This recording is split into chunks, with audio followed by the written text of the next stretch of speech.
வேளாண் விரிவாக்க மையத்திலிருந்து விவசாய உபகரணங்கள் கொடுக்குறதா ஒரு குறுஞ்செய்தி எல்லாருமே பார்த்துருப்பீங்க. அதாவது ஒரு மண்வெட்டி, ஒரு களைக்குத்து, ஒரு கடப்பாரை, ஒரு இரும்பு சட்டி, 2 கதிர் அருவாள். இந்த மொத்த செட்டும் சேர்ந்து மொத்தமா ரூ. 1530 மானிய விலையில கொடுக்குறதா உங்களுக்கு எல்லாத்துக்கும் வாட்ஸ்அப் வந்திருக்கும். ஆனால் தயவு செஞ்சு இதை போய் வாங்கிடாதீங்க. முதல்ல இது எல்லாமே சேர்த்து ரூ. 1530 கொடுக்குறாங்க, அதுவும் மானிய விலையில கொடுக்குறாங்கன்னு சொல்கிறப்ப எனக்கும் அட்ராக்டிவாக தான் இருந்தது. ஆனால் இதையே எங்கள் அப்பாட்ட போய் சொல்கிறப்போ, இது எல்லாமே சேர்ந்து ரூ. 1530 கூட வராதேடா, அதுவும் அவங்க மானிய விலையிலேயே தான் ரூ. 1530 கொடுக்குறேன்னு சொல்கிறாங்க, ஒரிஜினல் ப்ரைஸே அவ்வளோ வராது அப்படிங்கிறாங்க.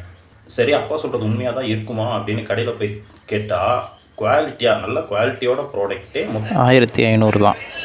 ஒரு கடப்பாரை ரூ. 800, மண்வெட்டி ரூ. 250, களைக்குத்து ரூ. 150, இரும்பு சட்டி ரூ. 200, கதிர் அருவாள் 50 100. மொத்தமாகவே இவங்க சொன்ன மானிய விலையோட கம்மியாக தான் வருது. இதில் எதுக்கு மானியம் கொடுக்கணும்? விவசாய காப்பாற்றுறன்னு இடையில இருக்கிற இடைத்தரகர்கள்லாம் சம்பாதிக்கிறதுலாம் இந்த மாதிரி மானியங்களாக கொடுக்குறீங்களா?